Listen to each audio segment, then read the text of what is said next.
नमस्कार।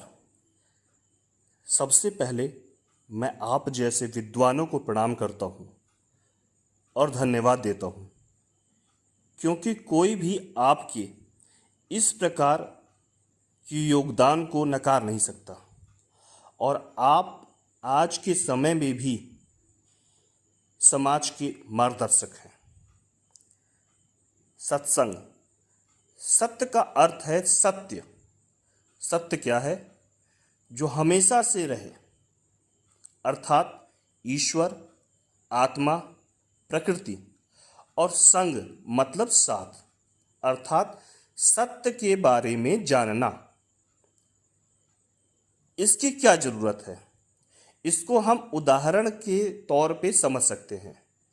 जिस प्रकार अगर हम कोई भी नई वस्तु इस्तेमाल करते हैं तो पहले उसके बारे में हम पढ़ते हैं या सीखते हैं कि कैसे इस्तेमाल किया जाए। इसी प्रकार सनातन धर्म में मनुष्य को अपना जीवन सार्थक बनाने के लिए वेद, पुराण इत्यादि शास्त्र बताए गए हैं, जिसको हम पढ़कर सुनकर जानते हैं क्या सही है या क्या गलत है। और साथ ही साथ अगर हमारे जीवन में कभी ऐसा समय आए जब हम फैसला लेने में असमर्थ हैं, तो भी हमारे शास्त्रों में उसका उत्तर है। आप खोज लें, और अगर उसे दैनिक जीवन में उतार लेंगे तो उसकी कभी ज़रूरत नहीं पड़ेगी। आपके पास समय है तो कथा में ज़रूर जाइए, लेकिन समय नहीं है तो आप जहाँ पर भी हैं, यदि आपको भगवान की याद आ गई तो आप सत्संग में हैं। आप कोई अच्छी पुस्तक पढ़ रहे हैं, वो भी सत्संग है। सबके कल्याण की आप सोच रहे हैं तो वो भी सत्संग है। यदि आपको कोई भगवान की कथा पूछता है तो उसे बता दें, वो भी सत्संग है। यदि आपको कोई भगवान की कथा चर्चा सुनाना चाहे, आप सुन लें, वो भी सत्संग है। अगर कोई नहीं है तो भगवान को हृदय से याद कीजिए, वो भी सत्संग है। सत्संग की परंपरा आज से नहीं, अपितु ये आदिकाल से चली आ रही है। अगर हम सनातन धर्म की बात करें तो ये ऐसी संस्कृति है जो व्यक्ति को व्यक्ति से जोड़ती है। सनातन धर्म में किसी भी पूजन, आयोजन, अनुष्ठान में देखें तो लोगों को उसमें सम्मिलित होने से मना नहीं किया जाता था, अपितु ऐसी व्यवस्था की गई थी जिससे हर वर्ग का व्यक्ति आयोजन में सम्मिलित हो सके, जैसे कुम्हार, लोहार, ब्राह्मण, बनिया इत्यादि। इन सत्संग कथाओं में, परिचर्चाओं में लोगों की रुचि रहती थी। एक विशाल जन समूह एकत्र होकर इन भागवत चर्चाओं को बड़े प्रेम से श्रवण करके अपने जीवन में उतारने का प्रयास करता था। तब भारत को विश्व गुरु की पदवी थी। गांव में यदि कहीं ऐसा कोई आयोजन हो जाता था तो लोग बिना बुलाए पहुंच जाया करते थे। यदि बिछावन की व्यवस्था है तो ठीक है, नहीं तो वैसे ही बैठकर सत्संग का आनंद लिया करते थे। कुछ लोग तो अपने घर से भी बिछावन की व्यवस्था करके ले जाया करते थे। ऐसा इसलिए होता था क्योंकि लोग अपने धर्म, देश, इतिहास व पुराणों के आख्यानों को जानने समझने के लिए ललायित रहा करते थे। उसका आत्ममंथन करके समाज के मार्गदर्शक बनते थे। आज समस्त व्यवस्थाओं उच्चता को पार कर रही हैं। आज लोग इन सत्संग कथाओं या चर्चाओं में भाग ही नहीं लेना चाहते।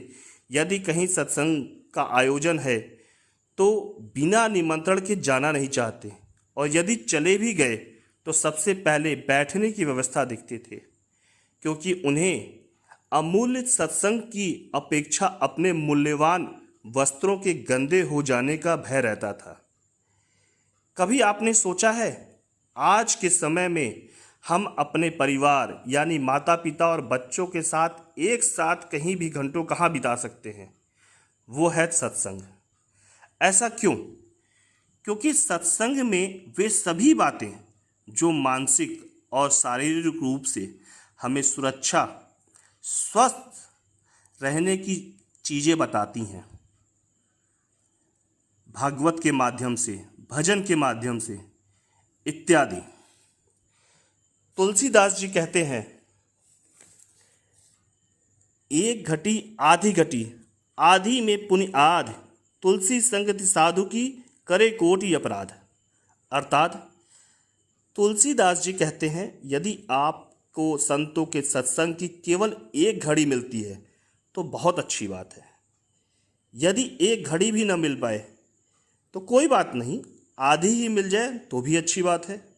लेकिन आधी भी न मिल पाए, उसकी भी आधी मिल जाए तो भी तुम्हारी कोटि जन्म के पाप नष्ट हो जाते हैं। इसलिए आप लोगों से निवेदन है कि अगर आपको कभी भी ऐसा अवसर मिले सत्संग में जाने का तो आप अवश्य जाएं। अकेले जाएं, परिवार के साथ जाएं, माता पिता के साथ जाएं, बच्चों के साथ जाएं। धन्यवाद। भगवान भोलेनाथ का त्रिशूल आकर के वो ब्राह्मणी के मुंह के सामने खड़ा हो जाता है, पंडितानी के मुंह के सामने। अब वो बच्चा तो चला गया पेट में, तोता का।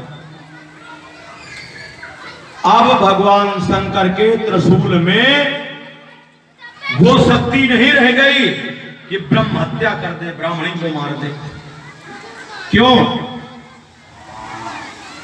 देवाधीनो जगत सर्वे अमंत्राधीनस्य देवता, अते मंत्र ब्राह्मणाधीना तस्मात् ब्राह्मण देवता। सारा संसार देवताओं के अधीन है। आप और हम कहते हैं ना कि बिना भगवान के पत्ता नहीं हिलता। सारा संसार देवताओं के अधीन। तो देवता किसके अधीन है? मंत्राधीनस्य देवता। देवता है मंत्रों के अधीन। तो सज्जनों, मंत्र किसके अधीन है? ते मंत्र ब्राह्मणाधीना अतस्मात् ब्राह्मण देवता।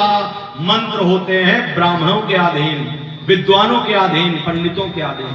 जब ब्राह्मण बोलते हैं मंत्र पढ़ करके स्वाहा, तब जाकर के देवताओं को भोजन मिलता है। ब्रह्म हत्या नहीं कर पाया, भगवान भोलेनाथ का त्रिशूल वहां से वापस लौट गया। धीरे धीरे वो बच्चा बड़ा हुआ, अंडाकार होता हुआ, और 9 महीने बीत गए। माताओं के गर्भ से 9 महीने में बच्चे का जन्म होता है। 9 महीने बीत गए, 10 महीने हो गए, साल भर हो गए, 2 साल हो गए, 4 साल हो गए, 10 साल हो गए, बच्चे का जन्म नहीं हुआ। 12वां साल है। 12 साल तक भगवान महाराज सुखदेव जो है मां के पेट में रहे। आज व्यास जी की पत्नी ने व्यास जी से कहा, स्वामी मेरे पेट के अंदर से ऐसा लग रहा है